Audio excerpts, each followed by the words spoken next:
Nilikha sa libutan at ang buong kalikasan. Mabuti ang lahat ng ginawa, pinagyaman at pinagpala. Ang tao'y kanyang nilalang, kalarawan at kawangi siya. At kahit hindi naging tapat, ay kanya pa ring minahal. Halina tayong lahat ay umawit, sa Panginoon tayo ay magmuli, pagkat ating nakita ang dakilang pag-ibig ng Diyos. Sa ngalan ng Ama at ng Anak ng Espiritu Santo, Amen. sumainyo ang Panginoon. At sumaiyo rin. Ipagdiwang natin ang dakilang pag-ibig ng Diyos sa pamamagitan ng misang ito. At upang tayo maging marapat, halina't magsisimuna po tayo para sa ating mga kasalanan at pagkukulang. Tayo pong lahat, inaamin ko sa makapangyarihang Diyos at sa inyo mga kapatid, na lubha akong nagkasala sa isip, sa salita at sa gawa, at sa aking pagkukulang. Kaya sinasamo ko sa mahal na Birheng Maria, sa lahat ng mga anghel at mga banal, at sa inyo mga kapatid, na ako'y panalangin sa Panginoong ating Diyos. Kaawaan tayo ng mapagmahal na Diyos, patawarin sa ating mga sala at patnubayan, hanggang sa buhay na walang hanggan. Amen. Panginoon, kaawaan mo kami. Panginoon, kaawaan mo kami. Kristo, kaawaan mo kami. Kristo, kaawaan mo kami. Panginoon, kaawaan mo kami. Panginoon, kaawaan mo kami. Iyuko natin ang ating ulo, maaaring ibulong sa Panginoon ang ating intensyon.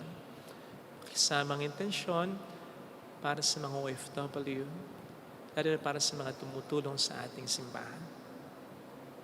Pagdasal natin ang mga may sakit at ang mga nag-aalaga sa kanila. Manalangin tayo. Ama naming makapangyarihan, pinangangatawanan mong manahan sa mga may loobing tapat at maaasahan. Sa kagandahang loob mo, kami naway makapamuhay bilang mga mapalad na maging iyong tahanan. Sa pamamagitan ni Jesucristo, kasama ng Espiritu Santo, magpasa walang hanggan. Amen. Ang salita ng Diyos mula sa aklat ng Henesis. Sa simula'y iisa ang wika ng lahat ng tao sa daigdig. Sa kanilang pagpalipat-lipat, nagawi sila sa silangan, sa isang kapatagan sa Sinar. Dito sila huminto at namayan. Nagkaisa silang gumawa ng maraming tisa at lutuing mabuti para tumibay. Tisa ang ginagamit nilang bato at alkitran ang kanilang semento. Ang sabi nila, ngayon magtayo tayo ng isang lungsod na may toring abot sa langit upang matanyag tayo at huwag nang magkawatak-watak.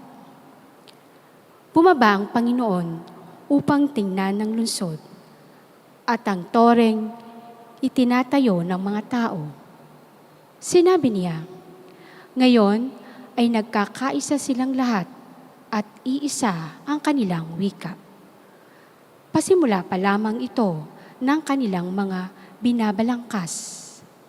Hindi magluluwat at gagawa sila ng anumang maibigan. Ang mabuti, puntahan natin at guluhin ang kanilang wika upang huwag silang magkaunawaan. At pinangalat ng Panginoon ang mga tao sa buong daigdig. Kaya natigil ang pagtatayo ng lungsod. Babel ang tinawag nila sa lungsod na iyon, sapagkat dooy ginulo ng Panginoon ang wika ng mga tao. At mula roon, pinapangalat nga niya ang mga tao sa buong daigdig. Ang salita ng Diyos. Salamat sa Diyos. Mapalad ang ibinukod ng bansang hinirang ng Diyos. Mapalad ang ibinukod ng bansang hinirang ng Diyos. Ang binabalangkas niyong mga bansa, kanyang nababagot, winawalang bisa. Ngunit ang mga panukala ng Diyos ay mamamalagit, walang pagkatapos. Mapalad ang ibinukod ng bansang hinirang ng Diyos. Mapalad ang bansang Panginooy Diyos. Mapalad ang bayang kanyang ibinukod. Magmula sa langit, kanyang minamasdan ang lahat ng tao na kanyang nilalang. Mapalad ang ibinukod ng bansang hinirang ng Diyos. Nagmamasid siya at namamahala sa lahat ng tao sa balat ng lupa. Ang isip nila'y sa kanya nagmula, walang nalilingkod sa kanilang gawa. Mapalad ang ibinukod ng bansang hinirang ng Diyos.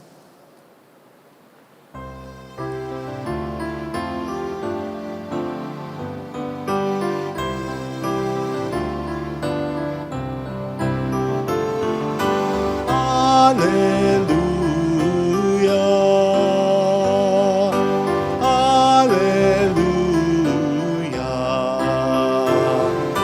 Alleluia. Alleluia.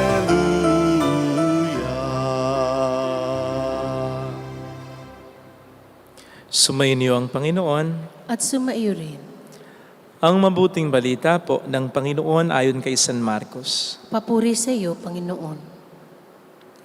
Noong panahong iyon, pinalapit na Jesus sa mga tao, pati ang kanyang mga alagad, at sinabi, "Kung ibig nino mang sumunod sa akin, limutin niya ang ukol sa kanyang sarili, pasanin ang kanyang krus at sumunod sa akin. Ang naghahangad na magligtas ng kanyang buhay ay siyang mawawalan nito, ngunit ang mag-alay ng kanyang buhay alang-alang sa akin, at sa mabuting balita ay siyang magkakamit niyon. Ano nga ang mapapala ng isang tao, makamtan man niya ang buong daigdig kung ang katumbas naman nito ay ang kanyang buhay? Anong maibabayad ng tao para mabalik sa kanya ang kanyang buhay? Kapag ang sino man ay inahiyang kumilala sa akin at sa aking mga salita sa harapan ng lahing ito na makasalanan at hindi tapat sa Diyos, ikahihiya rin siya ng anak ng tao pagparito niya na taglay ang dakilang kapangyarihan ng kaniyang Ama at kasama ng mga banal na anghel." Sabi pa ni Jesus sa kanila, "Tandaan niyo, may ilan sa inyo rito na hindi mamamatay hanggat di na nakikitang naghahari ang Diyos ng may buong kapangyarihan." Mga kapatid, ang mabuting balita ng Panginoon. Pinupuri ka namin, Panginoong Hesukristo. Welcome po sa Our Lady of La Salette, Quasay Parish, kung saan ayos lang umiyak. Asamahan tayo ng mahal na ina sa pag-iyak at sa pagdarasal upang maging maayos ang lahat. Ang ating pong ebanghelyo para sa araw na ito ay karugtong ng ebanghelyo kahapon. Kaya nga po, mas maunawaan po natin ang mensahe ng gospel reading ngayon kung babalikan natin ang kahapon. Kahapon po, kung nagsimba kayo at kung natatandaan po ninyo, naalala niyo po sana na pinagsabihan ni Kristo ang kanyang mga disipulo. Yes, si Pedro ang sinabihan niyang, "Lumayo ka, Satanas." Pero kung naging very keen po kayo, kahapon, napansin niyo rin po sana na bago sabihin yun ni Kristo kay Pedro, nilingon muna niya ang lahat ng kanyang mga alagad. Kaya talagang para sa kanila ito, kung paanong para na rin sa atin ngayon ito. Sapagkat madalas, mula noon hanggang ngayon, ito pa rin talaga ang tukso. Bakit? By the way, sinabihan ni Kristo ang kanyang mga disipulo sa panguna ni Pedro, "Lumayo ka, Satanas," dahil biglang narinig ni Kristo mula kay Pedro, ang noon pa may tukso na ng Diablo. "Bakit hindi mo gawing tinapay ang mga batong ito? Magpatihulog ka at hindi ka maano. Ibibigay ko sa iyo ang lahat ng mga kahariang ito, sambahin mo lang ako." In other words, bakit gagawin pang mahirap ang lahat? Kung pwede namang hindi maghirap, kung pwede namang mag-shortcut at iwasan ang matindi at ang matagal na paghihirap. As I said, hindi po ba hanggang ngayon, yan ang tukso sa atin ng Diablo? Kung magiging very listo lang tayo, o sige nga, hindi nga ba't may kinalaman dyan ang lagi natin yung mga pinagdarasal, Lord, pera. Lord, gumaling na po sana ako. Lord, wag sana ako magkakasakit. Lord, pasolve ko sana sa iyong problema. Lord, maayos na trabaho. Lord, magbumang negosyo. Hindi ko sinasabing masama ang lahat ng mga dasal na ito. Okay yan. Pero sana, mga kapatid, kahit na hindi natin makamit ang mga yan. In other words, kahit na tayo makaranas ng mga paghihirap sa buhay, magpuri at magpasalamat pa rin tayo sa Diyos. Magsimba, magdasal pa rin tayo. Manampalataya pa rin tayo. Yun ang tunay na pagsunod sa Diyos. Yung pagsunod sa kabila ng tayo may pinapasan o may papasaning mga krus. Kaugnay nito yung sinasabi naman sa Ebanghelyo na paglimot sa ating sarili. Ito yung pagpili mong maging simple kahit marami kang pera dahil ayaw mong maging makamundo at para na rin mas maluwag kang makatulong sa iba kahit walang nakakaalam o nakakakita. Ito yung pagpapatawad mo o paghingi mo ng tawad kahit mahirap. Ito yung pagiging tapat mo sa kahit sino o sa kahit ano, kahit nagkalat ang maraming matitinding tukso. Ito yung pagmamahal pa rin natin kahit sa mga taong mahirap mahalin. Ito yung paninindigan natin sa tama at totoo kahit pa may galit sa atin. Ito yung paglilingkod pa rin natin kahit wala sa ating bumabati, nagre-recognize, nagbibigay ng award o nag-a-affirm. Ito yung tunay na pagsunod sa Diyos. Paglimot ng ukol sa ating sarili at pagbubuhat ng krus. On a daily basis consistently kaya mahirap talagang sumunod kay Jesus. And so, kung sa tansya natin ngayon, sa buhay natin ngayon, napaka-komportable ng ating pagiging Kristiyano, na para bang sumasabay lamang tayo sa agos ng mundo, malamang sa malamang, hindi tayo tunay na sumusunod kay Kristo. Baka Kristiyano lang tayo sa pangalan at hindi Kristiyanong totohanan. Baka kapag namatay tayo, ay magpumilit pa tayo, mapasok sa kalangitan at ang ipahangahas natin, Kristiyano tayo, nabinyagan tayo, nagsisimba tayo, nagdarasal tayo, pari po ako, lay minister po ako. At sabihin sa atin ni Kristo, hindi ko kayo nakikilala, kayong mapaggawa ng masama. Ang tunay na Kristiyano, hindi mapaggawa ng masama, kundi mapaggawa ng mabuti. At para tayo maging mapaggawa ng mabuti, kailangan talaga nun ang paglimot ng mga bagay na ukol sa ating sarili. Being selfless and not selfish. Nung patayin si Jim Elliot, kasama ng 4 pang mga misyonero ng isang tribo kung saan sila nagmisyon para ipakilala si Kristo, pinarangalan sila ng buong mundo. People call them martyrs, heroes. Pero alam po ninyo, parang iba ang pagtingin ni Elizabeth Elliot, ang nabiyudang misis ni Jim, na isang missionary din. Kasi ang sabi niya sa isang pahayag ay, is the distinction between living for Christ and dying for Him so great?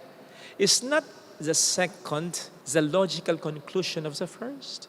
Na para bang sinasabi niya, hindi ba ganun talaga na ang pagsunod kay Kristo ay ang mamatay talaga? Alam po ninyo, ito ang isa sa pinaka nire-remind ko sa sarili ko kapag nakakaranas ako ng mga problema, paghihirap, pagkalungkot, pagkatakot, lalo na yung may kinalaman sa pagiging pare ko. Halimbawa, kapag nagsisira-siraan ng mga miyembro ng iba't ibang sa mga simbahan, na sinabi ko naman sa kanila dati na pinakaayaw ko dahil bukod sa naiinis ako ay sumasakit talaga ang ulo ko.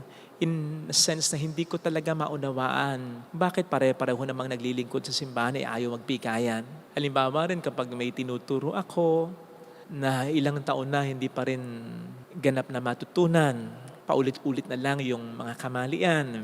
Halimbawa kapag may desisyon ako na alam kong tama naman, na nagkonsulta naman ako, nagdasal naman ako, pero di matanggap ng karamihan. Halimbawa kapag may ginawa tayong mabuti tapos binigyan ng pangit na kahulugan. Halimbawa kapag late na, wala pa akong nagagawang humilya, o kapag linggo ay alam ko na hindi maganda yung humilya ko, bagamat nagsakripisyo, nagdasal naman ako. Halimbawa kapag bukod sa problema dito ay may problema rin sa pamilya. Kasi nga po panganay ako, kaya hindi ko naman matitiis ang pamilya ko. Halimbawa kapag chinichismis po tayo, ako, hindi lang ng mga like ko, kundi kuminsan, pati na ng mga kabaro ko. Ito yung isa sa mga nire-remind ko sa sarili ko na kasama ito sa pagsunod ko kay Kristo. Kasi alam po ninyo, isa man lang sa mga problemang binanggit ko, mabigat na eh. Hindi naman isa lang yan. Minsan nagkakasunod-sunod pa eh. Doble yung lungkot, doble yung hinanakit, doble yung pag-iyak. But the moment I remind myself, kasama ito sa pagsunod mo kay Kristo. Promise, nahihimasmasan po ako unti-unti. Sa tulong at awa ng Diyos, kapag na-realize ko na, o nga, tama, I am on the right track. Sumusunod nga ako kay Jesus. Kasi nakakaranas ako ng paghihirap. Mga kapatid, subukan po natin ito. Na kapag tayo'y nakaranas ng paghihirap, sa kabila ng ating pagpapakabuti, pagtawag sa Diyos, pagpupuri sa Kanya, i-remind natin ang ating sarili, ganito talaga ang sumunod kay Jesus. Yung ma-remind natin ang ating sarili, ang sinusundan natin ay si Jesus na naghirap din naman hanggang kamatayan. Kaya imposible na tayo na mga sumusunod sa Kanya ay hindi tahakin ang landas na tinahak niya. Kaya nga sabi niya, no slave can be greater than his master. Na kung ano, kumbaga ang nangyari sa Kanya ay mangyayari din in one way or another sa mga sumusunod sa Kanya. In fact, kabahan pa nga po tayo kung masyado ng komportable ang ating nagiging pagsunod kay Kristo. Baka hindi talaga tayo sumusunod. Baka sumusunod lamang tayo linggo-linggo lang kapag tayo nagdarasal lang. Baka hindi talaga natin sinasabuhay ang ating pagiging Kristiyano. Tingnan po natin yon. Red flag yon. Sapagkat kasama sa pagsunod natin ang tayo maghirap sa pagsunod sa ating Panginoon. I-remind natin ang sarili natin pag ganon. Yes, humingi tayo ng tulong sa Panginoon. Lord, ma-solve sana yung problema. Lord, sana maging ganito, maging ganon. Yun, walang problema doon. Pananampalataya yon. Pero mas titibay ang ating pananampalataya bilang mga tagasunod ni Kristo. Kapag sa kabila ng parang patuloy pa rin yung problema at di pa nare-resolve, ay magpupuri at magpapasalamat pa rin tayo sa Kanya, believing that we are really following Him because we are experiencing suffering. Ngayon, kung kahit sinasabi natin ay parang hindi tayo kumbinsido, nagtatalong isip natin, ang puso natin, ini-insist pa rin natin ang gusto natin na dapat wala akong problema, dapat masolve na ito. Lord, bulag ka ba? Manhid ka ba? Hindi ka ba naaawa sa akin? Kapag ini-insist pa rin natin yung gusto natin, mainam na sabihin natin yung sinabi ni Kristo kay Pedro, Satanas, lumayo ka. Sapagkat ang ibig sabihin nun ay malakas ang panunukso sa atin ng demonyo na umiwas sa paghihirap o mag-shortcut. Ito sana ang hilingin nating biyaya. Amen. Ilagay natin ang ating kanang kamay sa tapat ng ating puso.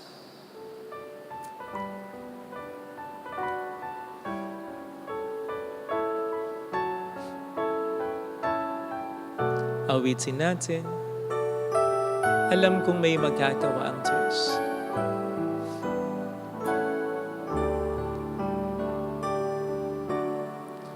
Alam kong may magagawa ang Diyos. Alam kong may magagawa ang Diyos. Alam kong may magagawa ang Diyos. Kung ako'y magtatapat, Kung ako'y magtatapat, sa Kaniya'y maglilingkod. sa Kanya'y maglilingkod. Alam kong may magagawa ang Diyos. Hindi ako magdududa. May magagawa ang Diyos. Alam kong diringgin ng Diyos ang samo ko Alam kong di sapagkat mahal niya ako. ginang Diyos Alam niya ang pinagdaraanan. ang samo ko. Alam kong diringgin ng Diyos ang samo ko. Alam kong diringgin ng Diyos ang samo ko. Kung ako'y magtatapat, Kung ako'y magtatapat, sa Kaniya'y maglilingkod. sa Kanya'y maglilingkod. Alam kong diringgin ng Diyos ang samo ko. Dikit natin ang ating mga mata. Ang samo ko. Panginoon, tulungan mo kong totohanang sumunod sa iyo. hindi lamang tuwing linggo, hindi lamang yung pupuntahan kita dito sa simbahan tapos iiwan na kita na parang wala ka nang pakialam sa buhay ko, ayaw na kitang makialam sa buhay ko. Tulungan mo kong limutin na aking sarili, ialis sa sentro at ikaw ang maging sentro ng buhay ko. Tulungan mo kong ipagkatiwala ang lahat ng concerns ko sa buhay sa iyo. Tulungan mo kung hayaan kong ikaw ang magdikta at ikaw ang sundin ko. Tulungan mo kung sa kabila ng mga paghihirap, sumunod at manampalataya pa rin ako. Hallelujah! Purihin ang Diyos. Hallelujah! Pasalamatan siya. Siya ay muling babalik sa atin. Hindi niya tayo iiwan, hindi niya tayo pababayaan. Malabong mangyari yan. Hallelujah! Hindi naman po pwedeng pinagpasan tayo ng krus ay bahala na tayo. Hindi ganon si Jesus. Babalik ang Panginoon. Hindi naman din siya umaalis. Nandiyan siya lagi upang tayo ay kunin, upang tayo tulungan sa mga krus na pinapasan natin. Eh, sabihin mo sa sarili, mayroong magandang mangyayari sa iyo. Makakaya mo ang mga krus. Sinisigurado ko sa iyo. Kung lalapit ka kay Jesus, hindi pababayaan ng Diyos ang mga sumusunod sa Kanya. Magbasa ka ng Biblia, makibalita ka, may nagsisi ba na sumunod kay Jesus? Wala.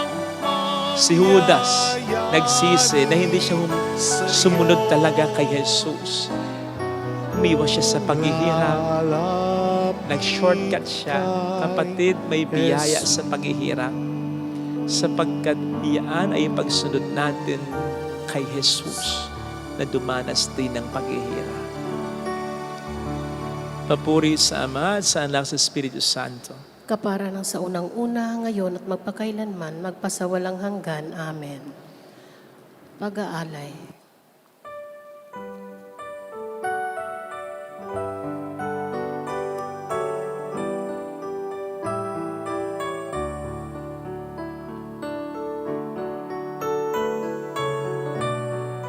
Ang tinapay, tuwang iyong laman.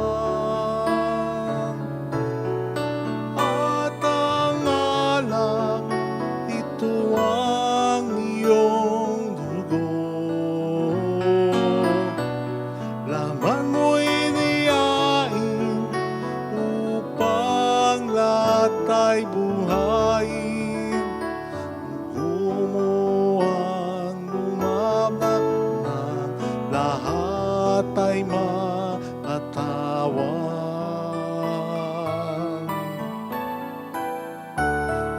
Aming alay sa iyo, Panginoon. Ang tinapay at alak na iyong kaloob. Gunitain ang iyong buhay na inialay nang tayo'y magdiwang bilang isang sambayanan. Manalangin tayo, pang ating handog ay maging kalugod-lugod sa Diyos Amang makapangyarihan. Tanggapin nawa ng Panginoon itong paghahain sa iyong mga kamay, sa kapurihan niya at karangalan, sa ating kapakinabangan at sa buong sambayanan niyang banal. Ama naming lumikha, kami naway dalisain at panibaguhin ang aming gaganaping paghahain. Kami naway itaguyod ang gagawin namin ito sa pagnanais naming sundin ang loob mo. Sa pamamagitan ni Jesucristo, kasama ang Espiritu Santo, magpasa walang hanggan.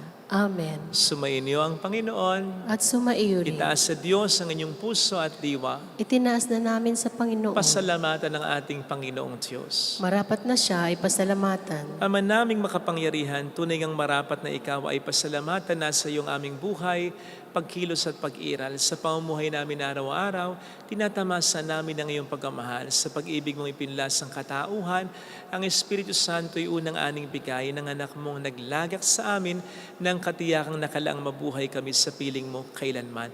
Kaya kaisa ng mga anghel na nagsisiawit ng papuri sa iyo ng walang humpay sa kalangitan, kami po'y nagbubunyi sa iyong kadakilaan.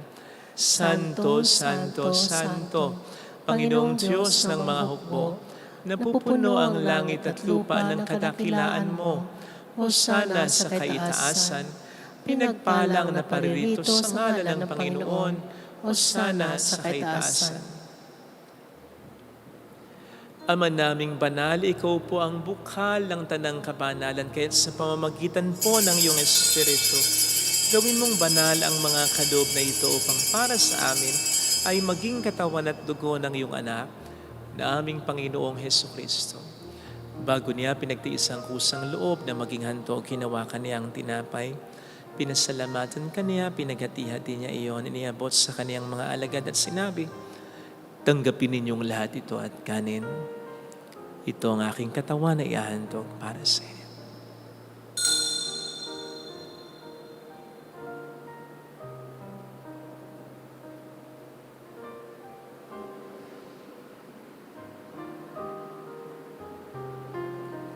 Gayun din naman nang matapos ang hapunan, nawakan niya ang kalis, muli kaniyang pinasalamatan, iniabot niya ang kalis sa kaniyang mga alagad at sinabi, tanggapin ninyong lahat ito at inumin.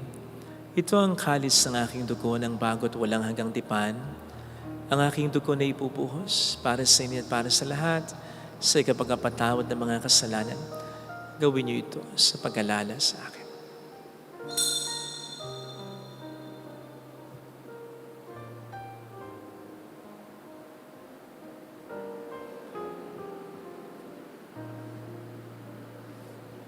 Ipagbunyi natin ang misteryo ng ating pananampalataya.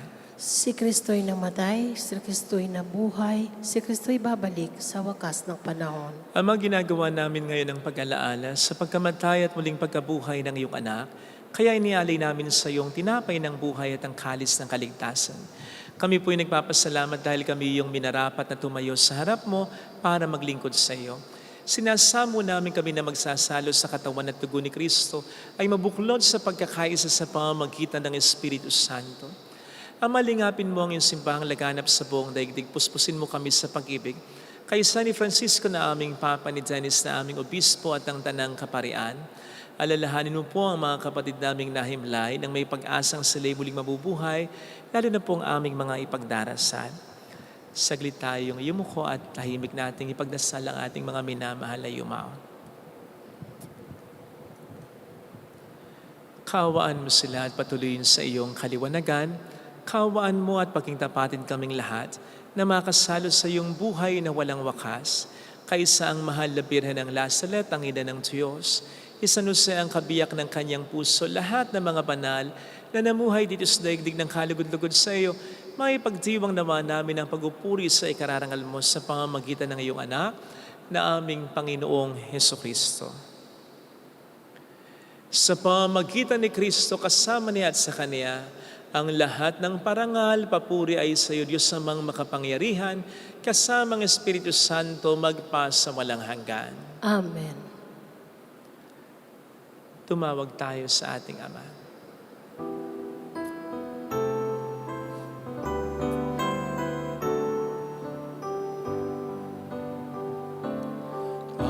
Ama namin, sumasalangit ka, sambahin ang ngalan mo, mapasa amin ang kaharian mo, sundin ang loob mo dito sa lupa para nang sa langit.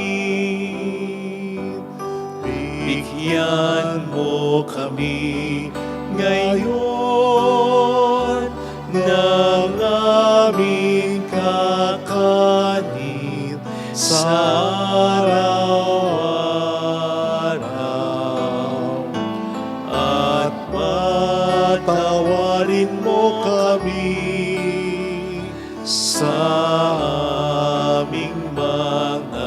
sala para ng pagpapatawad namin sa nagkakasala sa amin, at huwag mo kaming ipahintulot sa tukso, at ihadya mo kami sa lahat ng masama.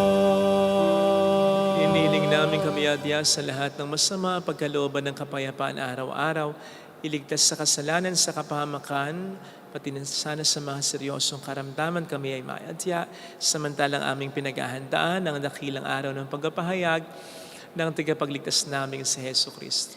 Sapagkat iyo ang kaharian, ang kapangyarihan at ang kapurihan, magpakailanman. Amen. Panginoong Heso Kristo, sinabi mo noon, sinasabi mo rin sa amin ngayon, kapayapaan ang iniiwan ko sa inyo, aking kapayapaan ang ibinibigay ko. Tunghayin mo pong aming pananampalataya, huwag ang aming pagkakasala. Pagkalooban mo po kami ng kapayapaan at pagkakaisa ayon sa iyong kalooban, kasama ang Espiritu Santo magpasa walang hanggan. Amen. Ang kapayapaan ng Panginoon ay sumainyo nawang lahat. At sumaiyo rin. Magbigayan tayo ng kapayapaan sa isa't isa. Kapayapaan po, Spirit. Kordero ng Diyos na Na nag-aalis ng mga kasalanan ng sanlibutan, maawa ka sa amin. Kordero ng Diyos na nag-aalis ng mga kasalanan ng sanlibutan, maawa ka sa amin. Kordero ng Diyos na nag-aalis ng mga kasalanan ng sanlibutan, ipagkaloob mo sa amin ang kapayapaan.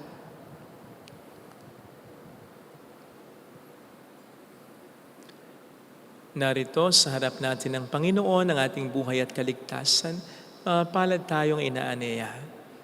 Panginoon, hindi ako karapat-dapat na magpatuloy sa iyo, ngunit sa isang salita mo lamang ay gagaling na ako.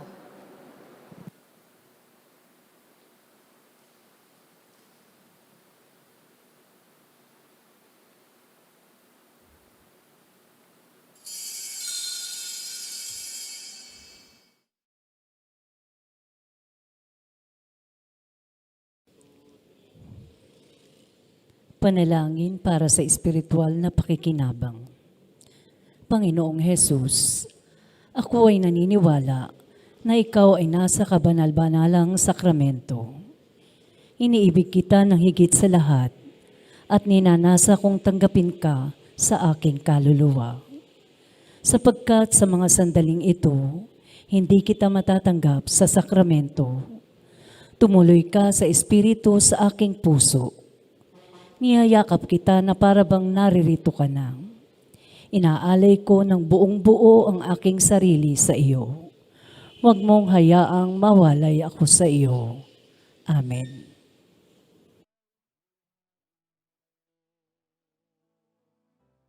At damhin ang sugat ko,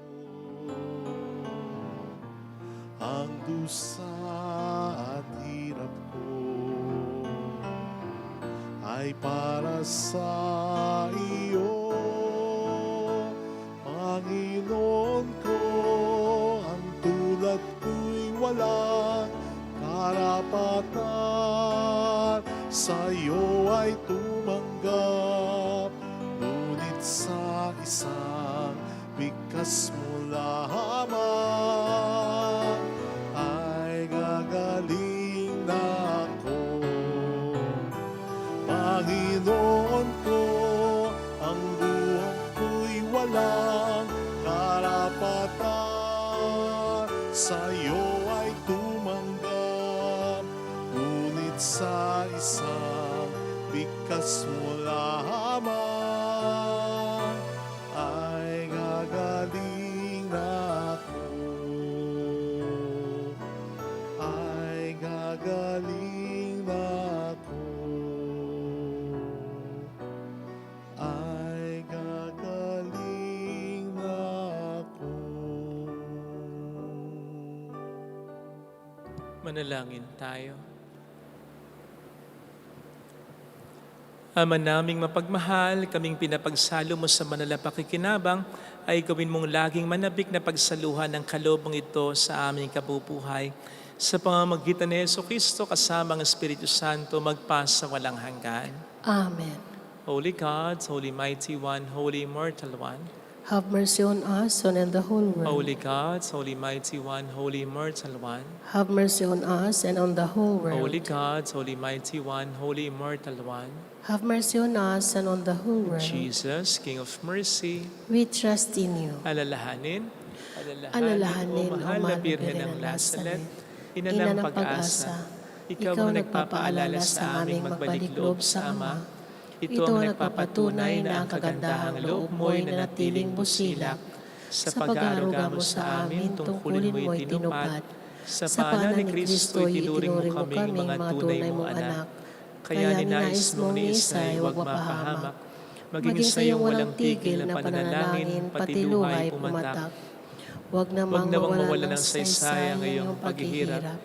Hiling nawa namin sa iyo o aming inang liyag, na matapos ang pakikibaka namin sa mundong ito, at sa pananatili naming tapat kay Kristo, sa kapurihan mo'y makibahagi kaming ganap, upang kung nasaan ka ngayon ay maparoon din kaming lahat, at ang kaganapan ng kaluwalhatian ng Diyos Ama ay tuluyang matupad siya nawa. Mahal na Birhen ng Lasalet, tagapagkasundo ng mga makasalanan. Ipanalangin mong walang patid, kaming mga dumudulog sa iyo. Maraming salamat po sa patuloy niyo pong pagsuporta at pagtulong. Marami pong salamat sa inyo. Sumayin niyo ang Panginoon. At sumaiyo rin. Palayan kayo kasama ang ating pamilya na mapagmahal na Diyos, ng Ama at ng Anak at ng Espiritu Santo. Amen. Umayo tayo sa kapayapaan ni Kristo. Salamat sa Diyos. Salamat din po.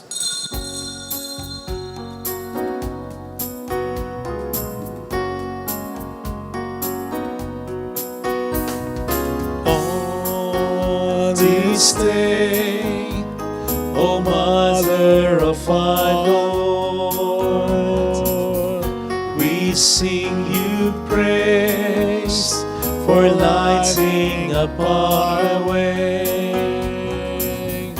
Your tears did soften up the hearts of men and they still do today. May our love for you bring comfort in your pain. On this day, O Mother of our Lord, we sing you praise for lighting up our way. Your tears did soften up the hearts of men and they still do today.